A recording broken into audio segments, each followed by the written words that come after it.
Yo, what's up guys, it's your boy Jack, or Nobledez, and welcome back to another episode of Modding Monday.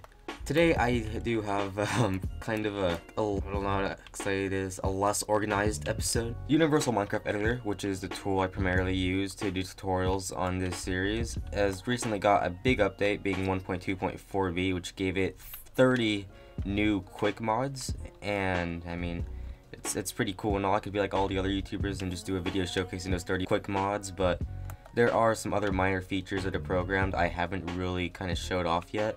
So I decided what I'm going to do in this is I'm just going to go over like all the top features you probably don't know. Yeah, I think that works.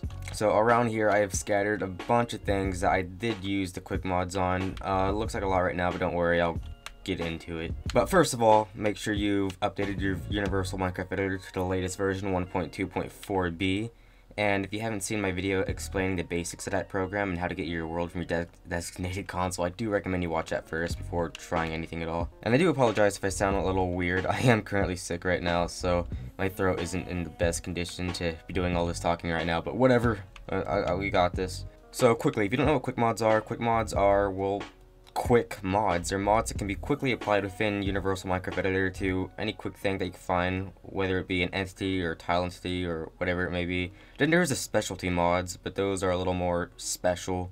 But I'm not going to be talking about any of those today, just quick mods and things primarily based around quick mods. So using quick mods, there's many things you can do. So now with like the whole new like huge amount of quick mods there's a lot of like quick entity edits you can do like really quickly. Some are special for certain special entities, and some are based around all entities based on what you want to do exactly. So for example, if you want to just quickly give a pig a saddle while you're in the tool, find entity, right click it, and boom, add the saddle real quick and you'll have a saddle on the pig.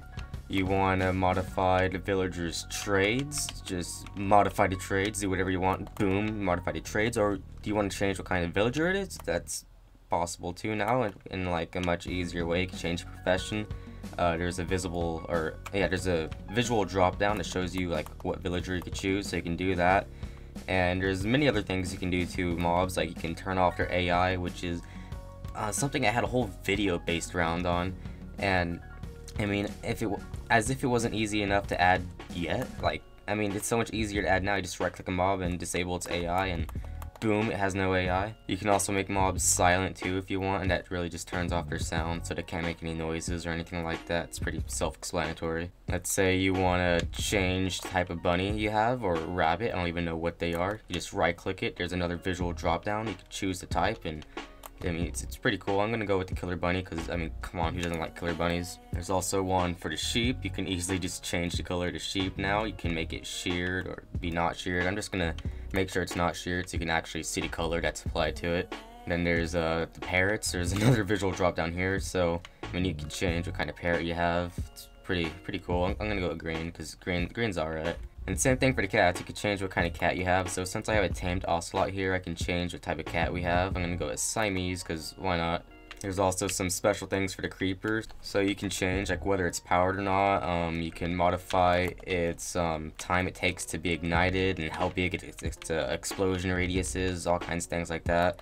And it's really is pretty cool. I'll go ahead and show you all that creeper explosion here in a sec. I'm gonna do that last because there are some things around here that I don't want to be destroyed yet. You can also change the size of a slime. So right here you can see I have like this massive slime here, which was done by right clicking the slime and simply changing its size. Keep in mind, changing its size too big could make your world really laggy or even crash in some extreme instances, but I just set it to 25, I believe, so I mean, it's not too big, not too small. I mean, it's pretty decent. Look at him, he looks pretty chill.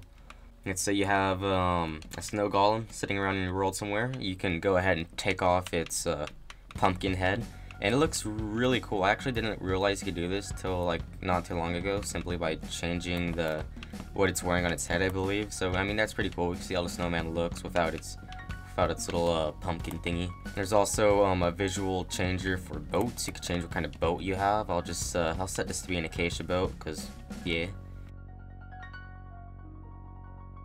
Also, something, I don't know if much of you guys know you can do this, but you can change what kind of block appears in a minecart. So you can have a custom tile up here in a minecart. You can change the offset and anything, or everything I mean. And this works for any minecart. So you could have a TNT minecart, but you can change the block to look like, I don't know, a chest minecart to trick someone.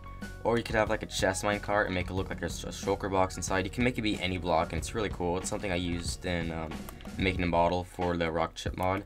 But that's now really easy to do. All you gotta do is right click a minecart, enable it, and you can choose what kind of tile appears, and then the offset. I believe setting it to like around 12 will make it so like the block is appearing like this right here, like barely sticking out. So like the higher the offset, the higher out of the minecart it'll be. So you can make it like the block display way up there, or you can set it in the negatives, or like renders under the minecart or something. But yeah, there's a custom tiles for the minecarts now. It's so much more easier to add now. You can also change the color of a shulker, which is something I just barely found out you could do. I didn't know this was something that you could do, but I mean, this isn't a shulker box. This is like an actual shulker right here, and I just changed it to green simply by right clicking it and changing its color. So I mean, that is really cool. I did not know you could do that. And if you right click the tamed wolf, you can change its its collar color, which is pretty cool, I guess. Really convenient for if you just want to change his color. Also, if you have like any item frames in the world, you can change their drop percentages. So you can use this to make some kind of lucky block like thing. Like, I don't know, you could have a block surrounded by item frames and have them each set to like 25% drop chance, and you know, upon breaking it, like each of those items will only have a 25% chance of dropping. So in a way, you do kind of have an item frame, or I mean, not an item frame, a lucky block. And here, I'm going to survival so I can actually show y'all this. Okay. But it works, trust me. There's a drop chance, and oh frick, that slime's getting to me. For a regular chest, I'm just gonna name this bruh, I'ma open yo. And yeah, if you have a mob head anywhere in the world, you can simply just right click that and change it.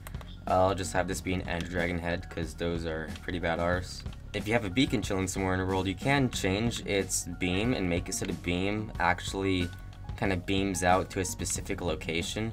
And you can also add the little bedrock platform under it, which doesn't display by default if you place down the end crystal using the end crystal creative placer thingamajigger. But yeah, I mean, it's pretty cool to have like the beam stick out somewhere. Kind of looks cool. If you can, like, if you're really creative, you can like really bring out some of your builds using the ender crystal beam. So I just have like this one right here kind of coming out here to this block, and oh look at my two giant slimes are going at it. That's pretty cool. If you have a bed anywhere in the world, you can right click it and change its color. Although a bed is made up of two tile entities, and I believe one of them does overwrite the other. So if you are changing the color of a bed, I do recommend you change both sides to the color you want. I think it's the head of the bed that overwrites the bottom part. I'm not too sure, but I mean, yeah, just change the color of both, and bam, you can change the color of your bed. Pretty simple. Also, for if you have any banners in your world, there's now a visual banner designer. So that makes making custom banners a lot more easier and convenient now. And I mean, look at that. It's pretty simple, pretty cool. You have everything you need right there, all in a quick mod. You can also modify things like items and XP levels. So I do have this XP set to give me a lot of XP. Wait, look at this. Let me go into survival. So as you can see there, that one little XP orb did give me a lot of XP. And right here's an item. Oh heck, let me go over here to it. So you can like modify dropped items. You can make it so like the player can't pick it up. You can make it so it never despawns, I believe, and you know, just things like that. So I mean, look at here, I can't even pick it up. Like, I don't have a full inventory or anything. I simply just can't pick it up. So I mean, that could be good for trolling. You could like have a stack of diamond blocks somewhere and just make it so no one can pick it up. Be the ultimate troll. Then there's obviously the tile entity quick mods. So for example, you can modify the contents of a chest, add things to it, mess around in it. I had a whole video based around this, but then there's the end gateways. There's so much more like convenient to mess around with, although you do still kind of need the tutorial to even be able to place these down and things like that. But I mean, you don't have to go add in all those tags and all that anymore. You can simply just right click end gateway and set in your coordinates and add the exact teleport tag, and bam, you have a working end gateway, which is really really convenient compared to how it used to be. And you can mod a mob spawner, like, oh frick, I did not mean to break that, but you can spawn like the spawn rate, the delays, and just like all those kind of properties of a mob spawner. If you have like any leather armor anywhere in the world, you can right click it and you can change the color of leather armor with the color wheel that a quick mod provides. And you know, obviously if you want to have like the same color be applied to different armor, you can just copy the color code and just paste it in, and bam, you have colored armor, which is really cool.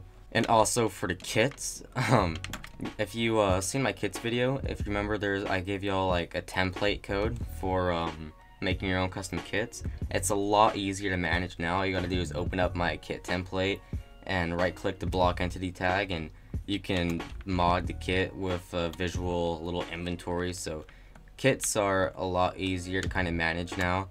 So right here I kind of have this kit I whipped up really quickly. See what's in it. Look at that. Got some preset kits, yo. And obviously this wouldn't be complete without the player mod. So one that's kind of been in for a long time is the inventory quick mod. So you can modify it, a player's inventory simply by right clicking your inventory tag. You get like a little small inventory, and you can add or delete items. You can drag and drop them to different slots, which is pretty cool and not something I was aware of at the time of its first release. I didn't know you could do that, so it was kind of cool to see. And also you can mod a player's ender chest as well. So I mean, it's pretty much just like the inventory, only it's the ender chest. I'll just add some granite and barriers in there. There we go. There's also bulk editing, so if you hold control and select multiple tags of the same type, you can change all of their values at once. So bulk editing, it's pretty cool. It's not, I don't see it as something that'd be really commonly used, but I mean, it's there, so it is pretty cool. If you have an Enderman and you want to change what they're holding in their hand, you can simply right click them and change the item they're holding, and in game they'll be holding that block or whatever you choose for them to hold. Or if you have an Iron Golem, Iron Golems don't typically attack players, but you can make it so they're always attacking players, so the Iron Golems won't be as nice. If you have a falling sand block anywhere in the world, you can modify the properties of that as well. It's kind of advanced compared to the other things out there, but it's still more convenient to work with now. And yeah, so I think I covered them all. There was like a lot. Oh wait, there was one more, and that's the gas explosion kind of thing. It's explosion radius of its shot. Here, let me see if I can get it to shoot at me. Go in survival. You're gonna shoot at me? Bam! Look at that. That was a lot bigger than it should have been. And I'll go ahead and show you all the creeper while I'm at it. So here he is. He should take about 3 times as long to explode. And get ready for it to look at. Oh frick! That was like a nuke. That was good. So there you have it, guys. That's like a really big amount of like small quick mods that's available within the Universal Minecraft Editor that you can use for mainly convenience sake. A lot of those are just for convenience. They're not necessarily all too hard to do without the quick mods. But yeah, let me know, what do y'all think is your favorite? Like, what are you probably going to be using the most? I know the one I'm probably going to be using the most is the new entity modifier thing. So like you can disable AIs, you can make so mobs don't despawn, things like that. Like that's really kind of needed for me for convenience sake. But yeah, I think this was like a really nice update. Oprize did a really good job on it. I hope y'all make use of these new things he's added. He has worked really hard on it. And yeah, so if there is any other mods you want me to cover, make sure to vote for them down in the poll in the description. I have remade the straw poll, so there is a new mods to select from, and also it's reset. So if you voted before and you couldn't vote anymore, you can vote again. So you know, make sure to go vote, and I'll be looking at that, and the mods that have the most votes will be the ones I focus on getting out the quickest for you guys, because obviously those will be the ones you want the most. And yeah, so again, I'm sorry if I sounded weird. I'm really sick right now, so I don't do too well talking. But anyways, despite that, I hope you enjoyed. As always, it's been your boy Jack, or Nobledez, and I'll see you guys next Monday. Peace.